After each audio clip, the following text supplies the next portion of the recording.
Good morning students. हम class 10th का तंत्रिका तंत्र पढ़ रहे थे और तंत्रिका तंत्र में हम स्टार्टिंग का पार्ट कर चुके हैं जो हमारे CNS का था। मतलब हमने स्टार्टिंग में तंत्रिका तंत्र को 3 भागों में डिवाइड किया था, 3 टुकड़ों में लिया था, जिसमें पहला था हमारा तंत्रिका तंत्र में केंद्रीय तंत्रिका तंत्र, दूसरा था परिधीय तंत्रिका तंत्र और तीसरा था स्वायत्त तंत्रिका तंत्र। तो हम केंद्रीय तंत्रिका तंत्र को कंप्लीट कर चुके हैं। उसमें 2 भाग थे, एक मस्तिष्क था, दूसरा मेरुरज्जु था। मस्तिष्क थोड़ा ब्रॉड था, उसके पार्ट्स वापस डिवाइड थे, अग्र मस्तिष्क, मध्य मस्तिष्क और पश्चिम मस्तिष्क में। फिर अग्र मस्तिष्क वापस डिवाइड था प्र मस्तिष्क और डाइसेफेलोन में, डाइसेफेलोन वापस डिवाइड था आपके हाइपोथैलेमस और थैलेमस में। ठीक है। और इसी तरह से मध्य मस्तिष्क के भी 2 भाग थे हमारे। कौन कौन से थे? एक तो था प्र मस्तिष्क व्रणघटक और एक जो नाम मैंने तुम लोगों को बोला था डीपली याद रखने के लिए, जो एग्जाम में बहुत बार पूछा जाता है, वो था कोपुरा क्वाड्राजिमा का। ठीक है। और इसके बाद लास्ट जो था वो हमारा इसमें था जो पश्चिम मस्तिष्क था, उसके 3 भाग थे, अनुमस्तिष्क, पोन्स और मेडुला ओब्लांगेटा। हम इन सबके कार्य भी पढ़ चुके हैं और उसके साथ जो मेरुरज्जु का पार्ट था मस्तिष्क के साथ, जो हमारे CNS के भाग में आते हैं, केंद्रीय तंत्रिका तंत्र के भाग में आते हैं, उसको भी हम कंप्लीट कर चुके थे। आज हम हमारे उसी तंत्रिका तंत्र में सेकंड जो हमारा भाग आता है, कौन सा? PNS का, पेरिफेरल नर्वस सिस्टम का, या फिर हम इसको क्या बोलते हैं? परिधीय तंत्रिका तंत्र। क्या बोलते हैं? परिधीय तंत्रिका तंत्र। तो आज हम जो देखेंगे वो देखेंगे परिधीय तंत्रिका तंत्र को। तो परिधीय तंत्रिका तंत्र में क्या होगा कि सबसे पहले अगर हम इसकी डेफिनेशन की बात करें तो हम इससे पहले मेरुरज्जु और मस्तिष्क को पढ़ के आए हैं। तो जो भी कपाल से और मेरुरज्जु से निकलने वाली तंत्रिकाएं होंगी, कपाल से निकलेंगी, मतलब वो तंत्रिकाएं जो कपाल से और मेरुरज्जु से निकलती हैं, वो तंत्रिकाएं क्या कहलाएंगी? परिधीय तंत्रिकाएं कहलाएंगी। और उनका वो जो पूरा तंत्र होगा, पूरा सिस्टम जो होगा, वो साथ में मिलकर के क्या कहलाएगा? परिधीय तंत्रिका तंत्र। हम स्टार्टिंग में इसके 2 भाग देख चुके हैं, जिनमें एक था कपाल तंत्रिका तंत्र और दूसरा था मेरु तंत्रिका तंत्र का। वो इसी के आधार पर डिवाइड थे कि जो कपाल से निकलती हैं वो कपालीय तंत्रिकाएं कहलाती हैं और जो मेरुरज्जु से निकलती हैं वो मेरु तंत्रिकाएं कहलाती हैं। तो यहाँ पे इसके 2 पार्ट्स थे। तो हम सबसे पहले जो मैंने इसकी डेफिनेशन में बताया वो लिख लेते हैं। वे तंत्रिकाएं जो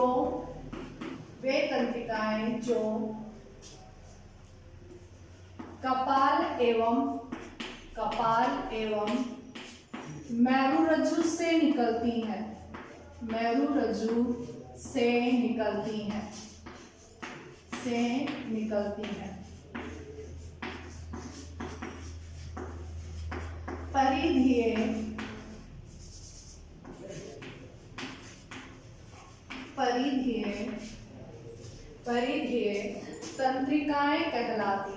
परिधीय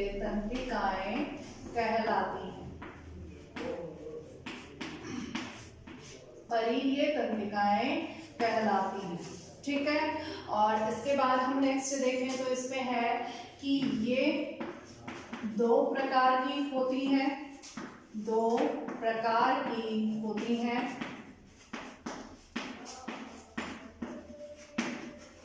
कौन कौन सी? पहली आती है कपालीय तंत्रिका। पहली कौन सी आती है? कपालीय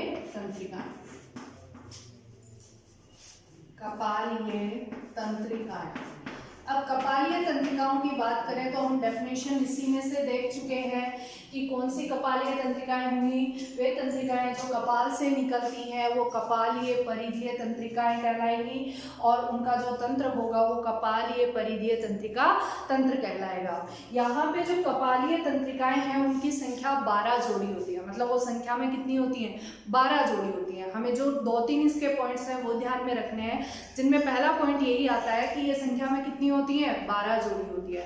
और दूसरा कपालीय तंत्रिकाओं के लिए हम बोलते हैं कि कपालीय तंत्रिकाएं जो होती हैं उनमें सबसे बड़ी जो कपालीय तंत्रिका होती है उसका नाम होता है वेगस तंत्रिका। सबसे बड़ी कपालीय तंत्रिका का नाम क्या होता है? वेगस तंत्रिका। तो हम इसकी डेफिनेशन लिख लेते हैं सबसे पहले कि वे तंत्रिकाएं जो कपाल से निकलती है, जो कपाल से निकलती हैं, वे तंत्रिकाएं जो कपाल से निकलती हैं, कपालीय परिधीय तंत्रिकाएं कहलाती हैं, कपालीय परिधीय तंत्रिकाएं कहलाती हैं। और इनका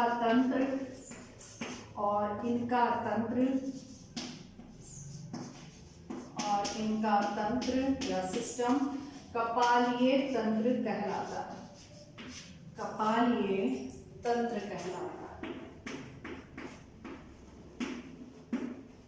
ठीक है, नेक्स्ट हम इसमें लिखेंगे ये संख्या में 12 जोड़ी होती है। ये संख्या में कितनी होती है? 12 जोड़ी होती है। और नेक्स्ट हम इसमें लिखेंगे कि सबसे बड़ी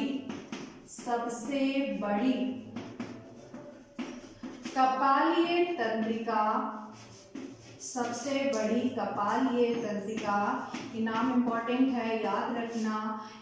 आधे नंबर के क्वेश्चन में लगभग पूछा जाता है। क्या नाम है इसका? कपालीय तंत्रिका का वेगस तंत्रिका। सबसे बड़ी कपालीय तंत्रिका वेगस तंत्रिका होती है। सबसे बड़ी कपालीय तंत्रिका कौन सी होती है? वेगस तंत्रिका। तो यहाँ पे कपालीय तंत्रिका हमारी परिधीय तंत्रिका तंत्र में कंप्लीट हो चुकी है, जो क्या है? कपाल से निकलने वाली तंत्रिका कपालीय तंत्रिका है, जिसकी संख्या 12 जोड़ी है। और इसमें सबसे बड़ी कपालीय तंत्रिका जो है वो कौन सी है? वेगस तंत्रिका।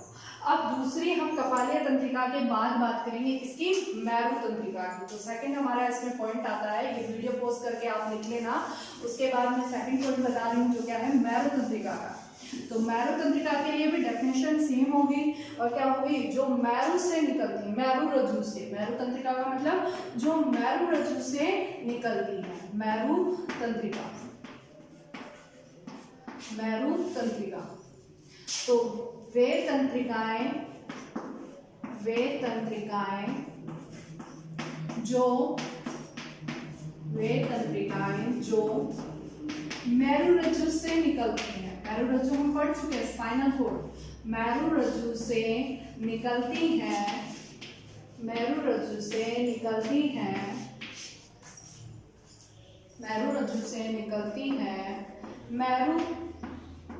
परिधीय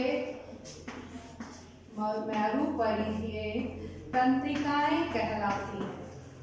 मैरू परिधीय तंत्रिकाएं कहलाती हैं। और इनका तंत्र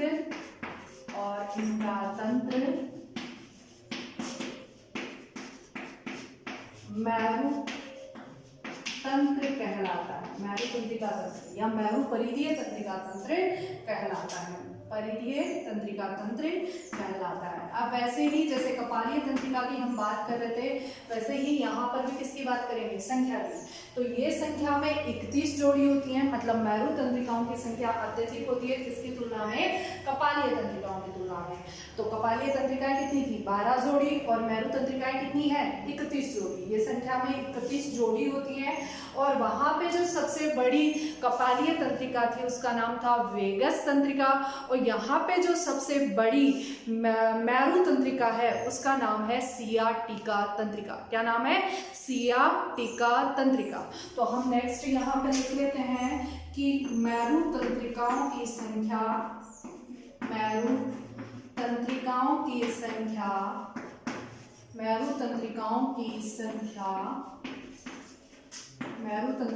संख्या 31 जोड़ी होती है। 31 जोड़ी होती है। मैरू तंत्रिकाओं की संख्या कितनी होती है? 31 जोड़ी। और मैरू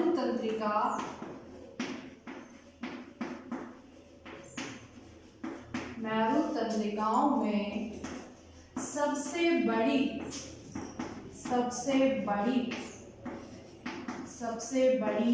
मैरू तंत्रिका कौन सी होती है? सियाटिका। जैसे वेगस इंपॉर्टेंट है वैसे ही कौन इंपॉर्टेंट है? सियाटिका भी इंपॉर्टेंट है। सबसे बड़ी मेरुतंत्रिका सियाटिका होती है।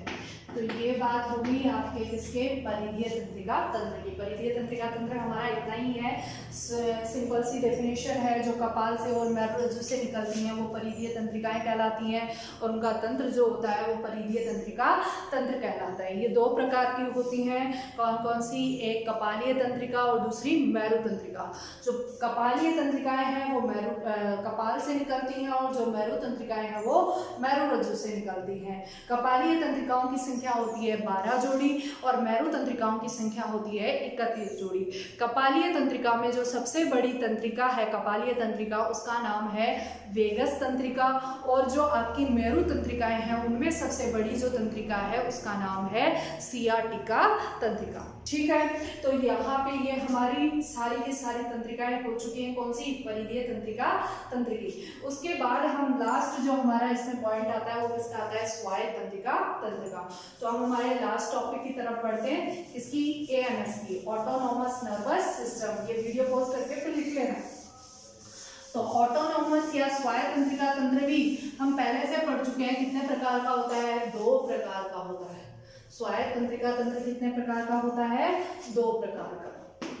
जो थर्ड भाग है हमारा वो किसका आ रहा है? ANS का आ रहा है, ऑटोनोमस नर्वस सिस्टम का आ रहा है, जिसका नाम होता है स्वायत्त तंत्रिका तंत्र। और ये जो स्वायत्त तंत्रिका तंत्र है ये भी कितने प्रकार का होता है? 2 प्रकार का होता है।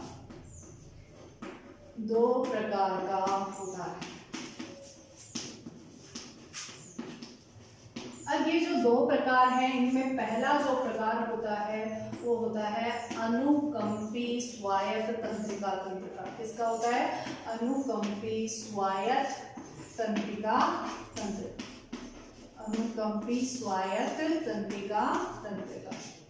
तो ये जो अनुकंपी स्वायत्त तंत्रिका तंत्र है इसकी हम बात करें कि होता क्या है, तो हम इसके लिए ये बोल सकते हैं कि ऐसी तंत्रिकाएं जो आपके एपिनेफ्रिन या नोर एपिनेफ्रिन हार्मोन का स्रावन करती हैं, रासायनिक पदार्थों का स्रावन करती हैं।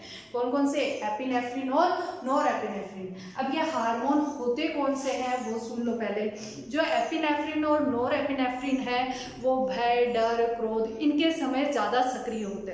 मतलब ये जो हम अनुकंपी तंत्रिका तंत्र की अवस्था मान सकते हैं वो डर, भय, क्रोध के समय की अवस्था होती है। उस समय जो क्रियाएं होती हैं शरीर में वही कार्य किसके होते हैं? अनुकंपी तंत्रिका तंत्र के। तो हम इसके लिए जनरली लिखें तो क्या लिखेंगे? वे तंत्रिकाएं जो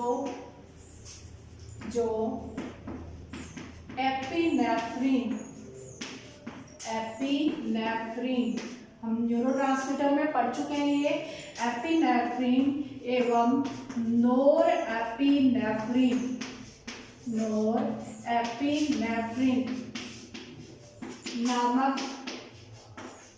नामक रासायनिक पदार्थों का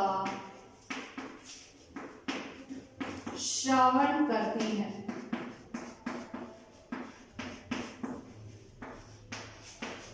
कौन सी तंत्रिकाएं होती हैं? अनुकंपी तंत्रिकाएं होती हैं।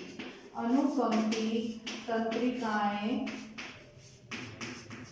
कहलाती हैं। ये जो हार्मोन है वो किस समय सक्रिय होता है? डर, भय, क्रोध के समय सक्रिय होता है। तो हम लिखेंगे ये तंत्रिकाएं डर, भय, क्रोध के समय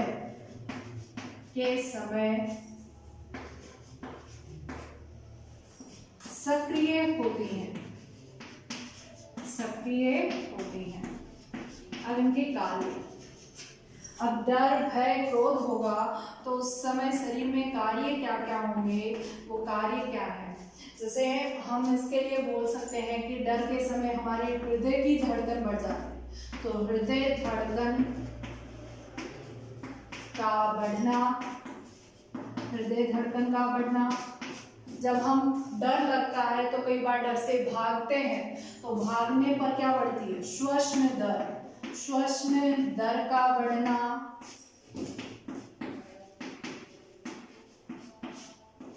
या फिर हम इसी में बोलते हैं रक्तदाब। रक्तदाब मतलब जो हमारा ब्लड प्रेशर है, वो ब्लड प्रेशर, रक्तदाब का बढ़ना।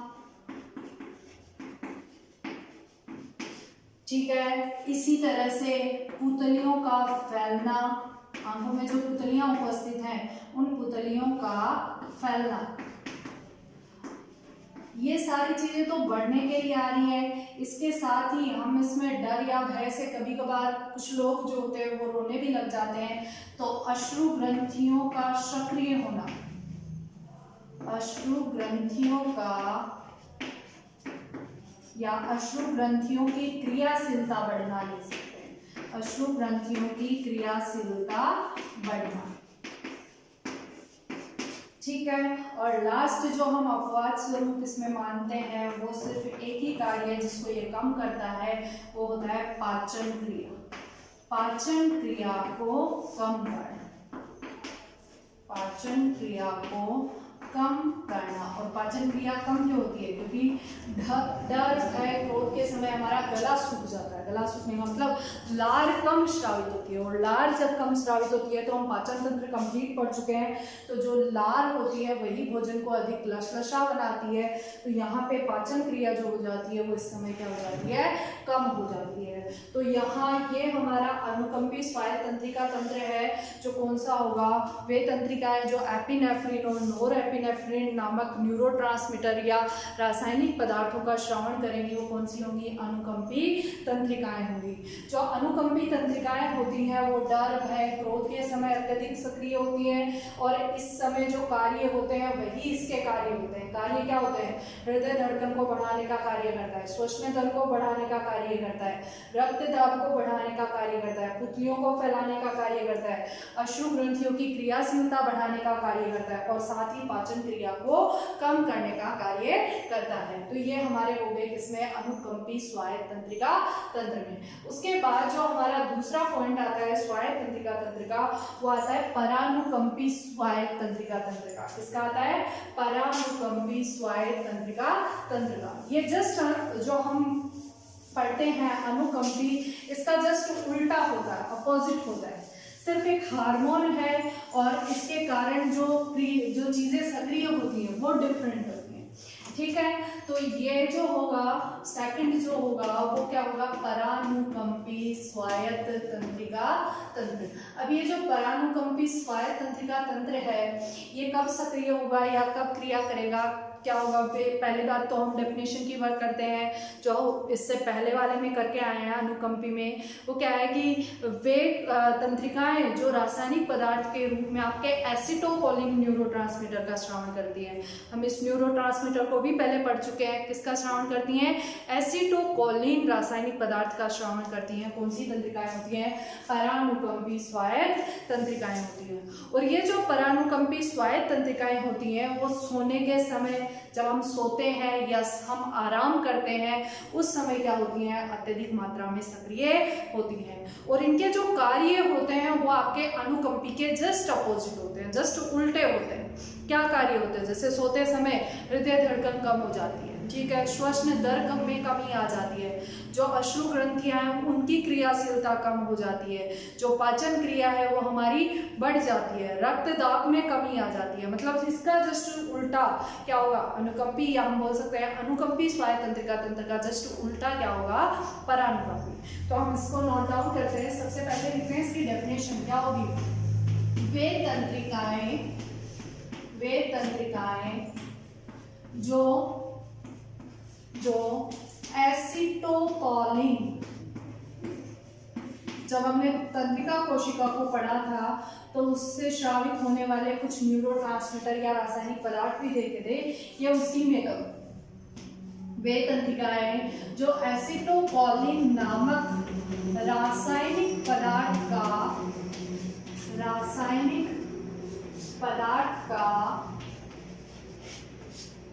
रासायनिक पदार्थ का श्रावण करती हैं, रासायनिक पदार्थ का श्रावण करती हैं। परानुकंपी, परानुकंपी स्वायत्त, स्वायत्त, परानुकंपी स्वायत्त तंत्रिकाएं कहलाती हैं। परानुकंपी स्वायत्त तंत्रिकाएं कहलाती हैं। ठीक है, इसके बाद हम देखते हैं कि ये जो तंत्रिकाएं होती हैं वो कब सक्रिय होती हैं, या फिर हम पहले बात कर लेते हैं ये अनुकंपी की जस्ट विपरीत होती हैं। ये तंत्रिका तंत्र, ये तंत्रिका तंत्र अनुकंपी, अनुकंपी स्वायत्त, अनुकंपी स्वायत्त तंत्रिका तंत्र के, स्वायत्त तंत्रिका तंत्र के विपरीत कार्य करता है, विपरीत कार्य, स्वायत्त तंत्रिका तंत्र के विपरीत कार्य करता है। यह आराम करते समय, आराम करते समय या सोते समय, आराम करते समय या सोते समय अत्यधिक सक्रिय होता है। यह आराम करते समय या सोते समय अत्यधिक सक्रिय होता है, अत्यधिक सक्रिय होता है। अब इसके कार्य जो हम लोग उसके लिखे थे उसके जस्ट अपोजिट होंगे। सबसे पहला कार्य क्या होगा, हृदय की धड़कन को घटाना, हृदय धड़कन को घटाना।